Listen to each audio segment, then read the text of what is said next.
Hey everybody, Mark Edward Lewis here from CinemaSound.com. Today we're going to do a little comparison and contrast between our favorite three nonlinear editors, Adobe Premiere Pro, Final Cut Pro X, and DaVinci Resolve. Now these are all excellent nonlinear editors, all of which have been used in massive Hollywood productions.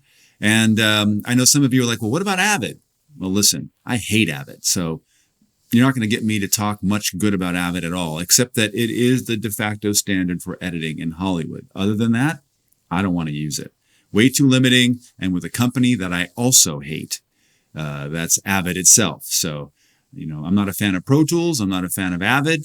We all have to use them because that's the standard, but that doesn't mean I have to like them. So for the rest of us, it's Premiere, Resolve, and FCPX.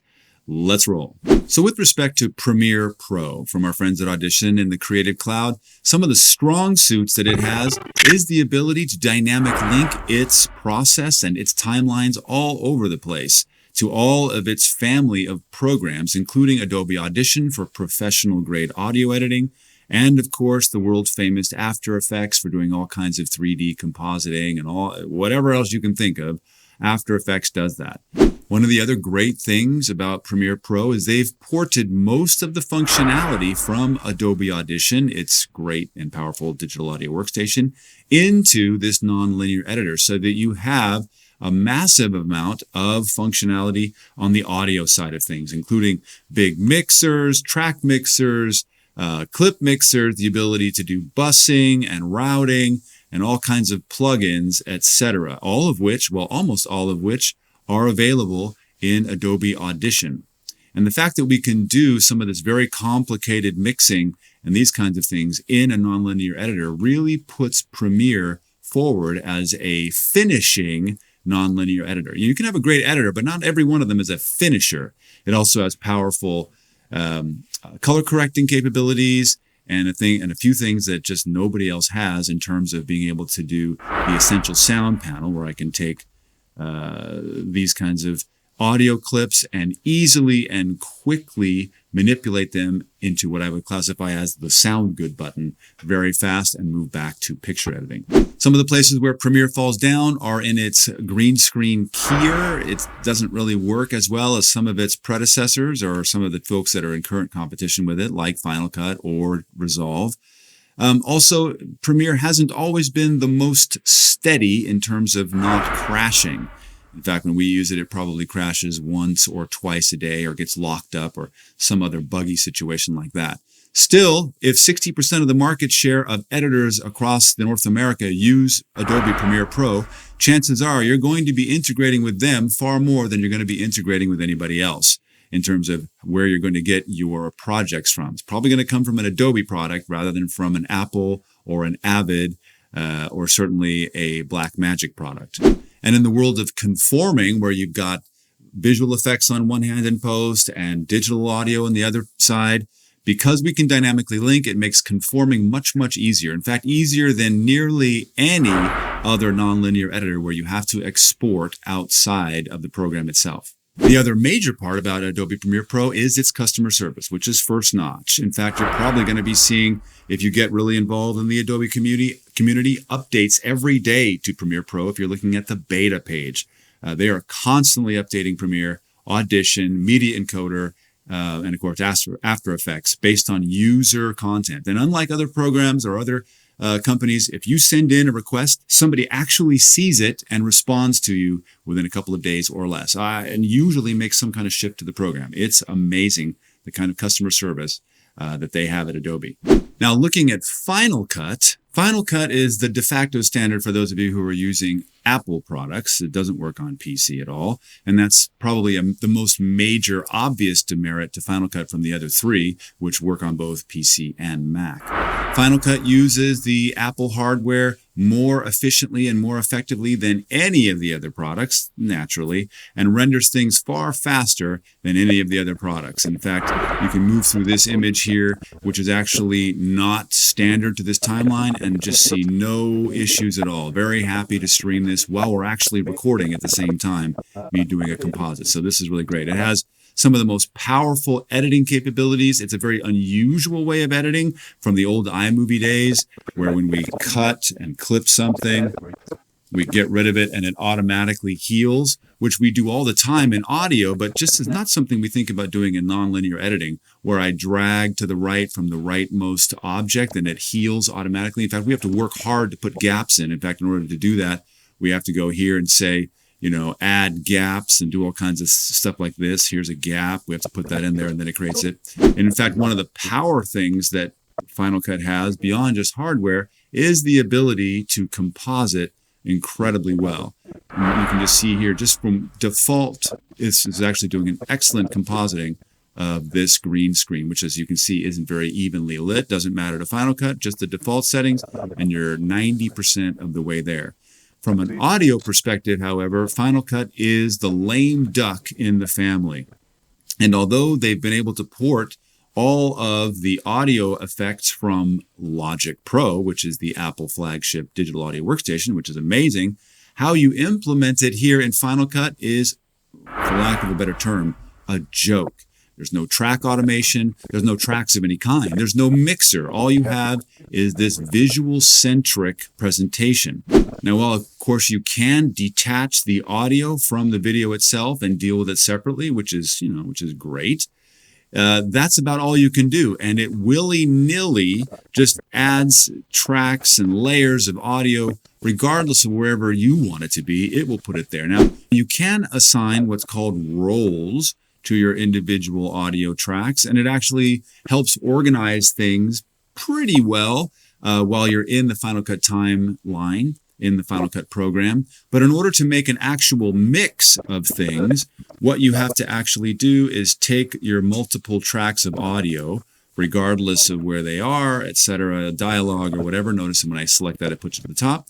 Select all of them here and go to Clip and make Compound Clip. It makes this Compound Clip, and from here you can add limiters, etc., to this and act like it's a mix. When you double click, you go in and can see the component parts, but you don't have the ability to do picture editing and multi-track audio editing while you've done your clip grouping. And in fact, you better not do this until you're at the end, otherwise you get stuck and have to go back and forth, and it's not a pleasant process at all. Lest we talk about how this gets exported. All you get to get into a program like Pro Tools or anything other than Logic is exporting an XML, and that XML has to be processed and re-rendered, and when it shows up in Pro Tools, it vomits everything forward like out of a complete disorganization, and you're going to spend an entire day hiring an assistant editor or doing it yourself to get it organized, and it's not very pleasant at all. You can bring this into Logic, and Logic reads, obviously, Final Cut files pretty well, does a pretty good job of bringing stuff over. But don't expect that you're going to be able to do a powerful finishing job while within Final Cut, because it's just not set up to do that.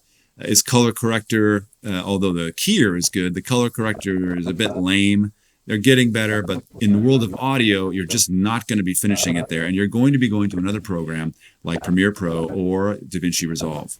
All right, here in DaVinci Resolve, there's a lot more functionality here than what we would have in either of the other two programs, because everything in Resolve is integrated into one.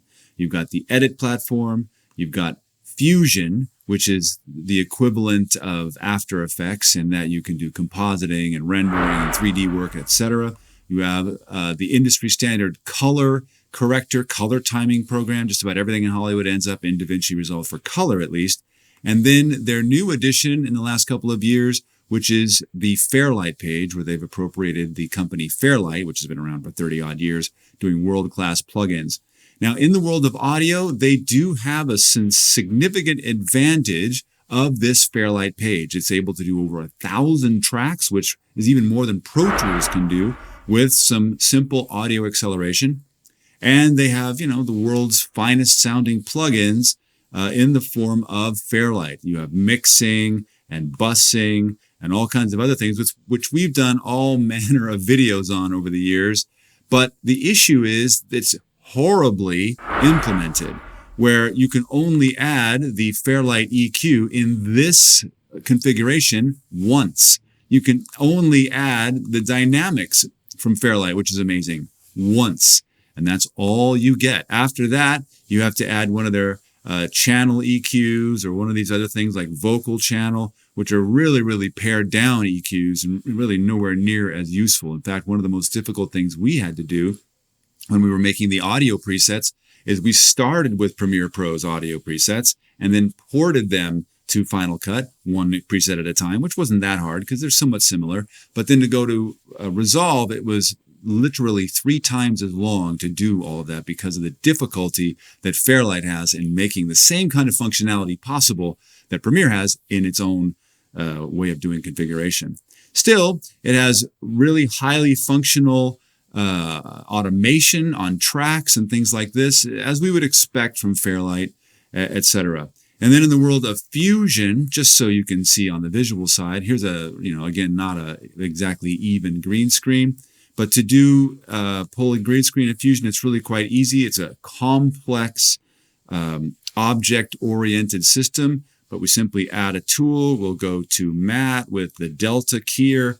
We'll pull up the background color with the thermometer, and we go here. We click OK, and we have the matte pulled. We go back to the edit, and it does a really good job just clicking once. And it renders pretty fast, but however, with this program, you're going to have a significantly fast and large RAM video card in order to make it work. Especially if you're doing anything 2K or above, you're going to need 6 gigabytes of video RAM and a very fast card to make this work, or it will not work at all. And if you're on a Mac, you know that you can't use your NVIDIA card if you're going past High Sierra, because Mojave and Apple doesn't support NVIDIA anymore. Boo hiss. So with Premiere Pro, however, and of course with Final Cut, it really doesn't matter what video card you have. It makes do with what you have, but Resolve absolutely does not. As an editor, Resolve is, pretty functional. It's a little clunky. We get about 1 crash a day from DaVinci Resolve as we've used it over time. So it's pretty stable, but not as stable as Final Cut is.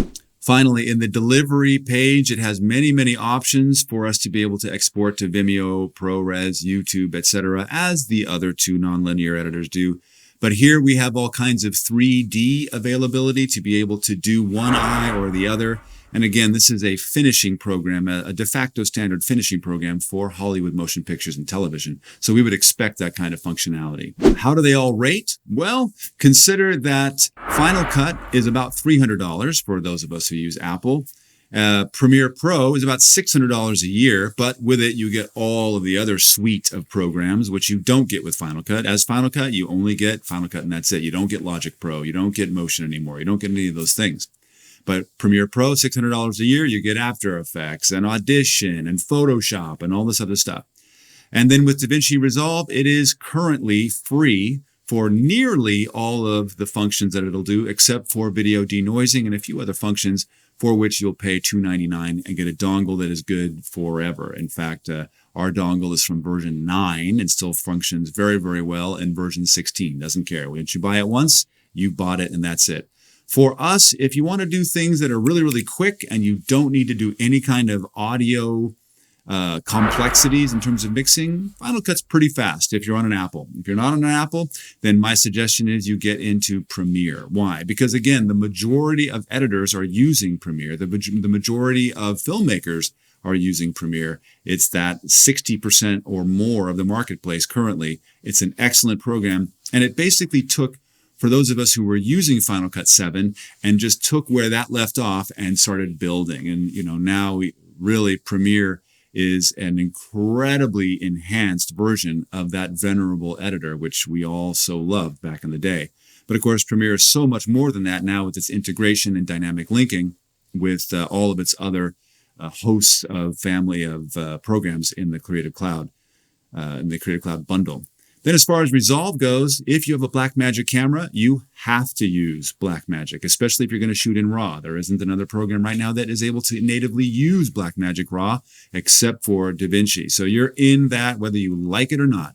Given that it's free, maybe you'll like it. They've got pretty good support, nowhere near the kind of support that Premiere has, but they get back to you pretty fast. Oh, by the way, Final Cut support is a joke. Apple doesn't respond to anybody. So good luck trying to get help there. Blackmagic, I think, is coming up very fast as their hardware is also coming up. So is Resolve. But I think if you wanted the most well-rounded NLE, which had really good editing capabilities, really great audio capabilities, and the ability to dynamic link and create motion and 3D with the After Effects package and all the other things that are available, the Adobe Creative Cloud and Premiere Pro is where you got to go. Hopefully this has been helpful to you, and if so, please subscribe to our channel here on YouTube and come visit us at cinemasound.com, where we have hundreds and thousands of articles and videos to help you get that unfair creative and competitive advantage that Hollywood has in the world of audio, immersion, and sound. Until then, we'll see you in post. Even if it's for yourself.